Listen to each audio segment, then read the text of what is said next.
সুপ্রিয় দর্শক, আসসালামু আলাইকুম। আপনারা তো জানেন, বাংলায় একটি প্রবাদ আছে, কারো পৌষ মাস কারো সর্বনাশ। আর এই প্রবাদটি যে কতটুকু সত্যি তা আমরা এখন হাড়ে হাড়ে টের পাচ্ছি ওসমান হাদির ঘটনা থেকে। গত শুক্রবার নির্বাচনী প্রচারণা চালানোর সময় গুলিবিদ্ধ হন ওসমান হাদি। গুরুতর আহত অবস্থায় তাকে ঢাকা মেডিকেল কলেজে নিয়ে যাওয়া হলে সেখানে জরুরি ভিত্তিতে তার অস্ত্রোপচার করা হয়। অস্ত্রোপচার সাকসেসফুল তো হয়, কিন্তু তিনি কোমায় চলে যান। সরকার থেকে উন্নত চিকিৎসার জন্য তাকে এভার কেয়ারে স্থানান্তর করা হয়। তিনি বর্তমানে সেখানে ভেন্টিলেশনে আছেন। ডাক্তারের ভাষ্যমতে তার মস্তিষ্ক অনেকখানি ক্ষতিগ্রস্ত হয়েছে। এছাড়াও তার কিডনিও বিকল হয়ে গিয়েছিল। মানে তিনি আমাদের মাঝে আর ফিরে আসতে পারবেন কি পারবেন না সেটি এখনো নিশ্চিত না। এটি এখন আর ডাক্তার বা অন্য কার হাতে নেই, এটি চলে গেছে সম্পূর্ণ সৃষ্টিকর্তার হাতে। এখন দেখার বিষয় ভবিষ্যতে কি হয়। অবশ্যই এটি হাদি ও তার পরিবারের জন্য একটি চরম সর্বনাশ, কিন্তু এই চরম সর্বনাশই কিছু কিছু মানুষের জন্য পৌষ মাস নিয়ে এসেছে, যেমন নিয়ে এসেছে ঝালকাঠি এলাকার চোরদের জন্য। হাদি গুলিবিদ্ধ হয়েছেন, গুরুতর আহত অবস্থায় হাসপাতালে ভর্তি। এমন খবর পেয়ে তার পরিবার ঝালকাঠি থেকে ঢাকায় চলে আসেন। স্বাভাবিক ব্যাপার, তখন বাসায় কেউ ছিল না। আর এই সুযোগে ঝালকাঠি এলাকার চোরেরা হাদির বাসায় চুরি করে। এ ব্যাপারে ওসমান হাদির চাচাতো ভাই সিরাজুল ইসলাম বলেন, কেউ না থাকার সুযোগে জানালা ভেঙে চোর ঘরে প্রবেশ করে। এখন কি পরিমাণ মালামাল নিয়েছে সেটা আমরা জানতে পারিনি, তবে নেওয়ার মতো যা যা ছিল তার সবই যে নিয়েছে এ ব্যাপারে কোনো সন্দেহ নেই। সরকারের জন্য এটি পৌষ মাস, কারণ তারা এটিকে পুঁজি করে আরেক দফা আওয়ামী লীগকে দমনের চেষ্টা করছে। তারা দ্বিতীয়বার নিয়ে আসছে অপারেশন ডেভিল হান্ট। প্রথমবার ডেভিল হান্টের কি সাফল্য তা আমরা জানি না, কিন্তু সরকার সেটিকে আবার পুঁজি করে আওয়ামী লীগ দমনের নামে ডেভিল হান্ট 2 নিয়ে আসছে। এছাড়াও এটি নিয়ে আঞ্চলিক রাজনীতিও করা হচ্ছে।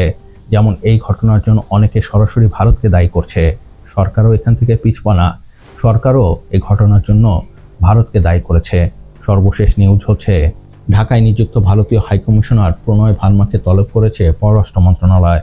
সরকারের ভাষ্য, প্রধানমন্ত্রী শেখ হাসিনা ভারতে বসে এ ধরনের উস্কানিমূলক কর্মকাণ্ড করছে, আর ভারত সরকার এতে তাকে সাহায্য করছে। মানে সরকার এখানে আঞ্চলিক রাজনীতি খেলছে। তার এখন পৌষ মাস। এছাড়াও সরকারের ভিতরে কিছু উপদেষ্টা আছে যাদের জন্য এই ঘটনা পৌষ মাস নিয়ে এসেছে। 14 মাসে যাদের চেহারাও দেখা যায়নি, টিকিটাও দেখা যায়নি, যারা কোনো কাজই করতে পারেনি, তারা এখন গলা ফুলিয়ে বড় বড় কথা বলছে। তারা বিভিন্ন ধরনের যুক্তি তুলে ধরছে। তারা ফ্যাসিবাদী ন্যারেটিভ সামনে নিয়ে এসে নিজেদের মহান তুলে ধরার চেষ্টা করছে। এর মধ্যে অন্যতম হচ্ছে মোস্তফা সরোয়ার ফারুকী। চামড়া ব্যবসায়ী ও বউ ব্যবসায়ী এই উপদেষ্টা এখন বিরাট বিপ্লবী হয়ে গেছে। বিভিন্ন ধরনের বিপ্লবী স্ট্যাটাস দিচ্ছে। দেখে মনে হচ্ছে তার চেয়ে বড় বিপ্লবী বাংলাদেশে আর কেউ নেই। অথচ মজার বিষয় হচ্ছে 5 তারিখের আগ পর্যন্ত সে আর তার বউ নিজেদের ফায়দা তোলার জন্য স্বৈরাচারদের সাথে উঠবস করেছে, তাদের সাথে পার্টি করেছে, মজা করেছে। আর এখন বিরাট বিপ্লবী হয়ে গেছে। মানে হাদির এই ঘটনা তার জন্য পৌষ মাস হয়ে এসেছে।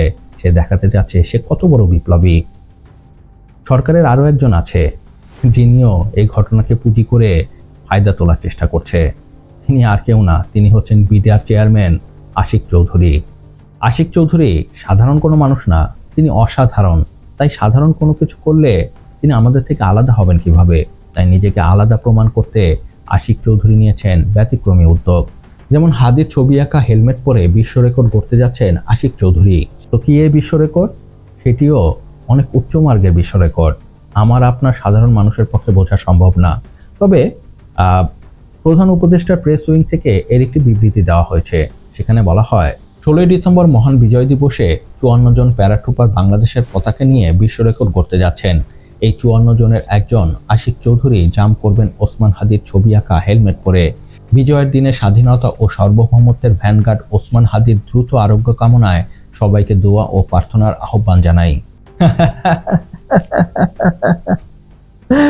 আল্লাহ আল্লাহ আল্লাহ, আর কত কিছু দেখতে হবে। আপনাদের কাছে আমার একটি সহজ প্রশ্ন। এই যে প্রথমে আমি ঝালকাঠির চোরের কথা বললাম, আর এখন যে আমি আশিক চৌধুরীর কথা বললাম, এই দুজনের মাঝখানে আপনি কোনো পার্থক্য খুঁজে পান? আমি অন্তত পাই না। দুজনেই ধান্দাবাজ, দুজনেই এখন পৌষ মাসে আছে।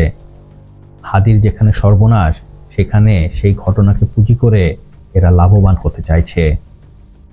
চোর আর আশিক চৌধুরী মুদ্রার এপিটোপিট, একজন অশিক্ষিত আর একজন ভদ্র, কিন্তু স্বভাব এক। আর এটি আমাদের বাংলাদেশের সবচেয়ে বড় দুর্ভাগ্য। তো যাই হোক, এ ছিল এ ব্যাপারে আমার বিশ্লেষণ। আমার থেকে আপনার মতামত ভিন্ন হতেই পারে, ইটস ওকে, ইটস ফাইন। তো এ ব্যাপারে আপনার কি মত আমাকে নিচে কমেন্টস করে জানাতে পারেন। আর হ্যাঁ, ভিডিওটি কেমন লাগলো তো অবশ্যই জানাবেন। আর প্লিজ সাবস্ক্রাইব করতে ভুলবেন না। আপনার একটি সাবস্ক্রাইব আমাকে অনেক বেশি উৎসাহিত করে নতুন নতুন কন্টেন্টের কোয়ালিটি ভিডিও তৈরি করার। ভালো থাকবেন, সুস্থ থাকবেন, আল্লাহ হাফেজ। নেতাদের মতো ধোঁকাবাজি বন্ধ করো আর লাইক, কমেন্ট, সাবস্ক্রাইব করো।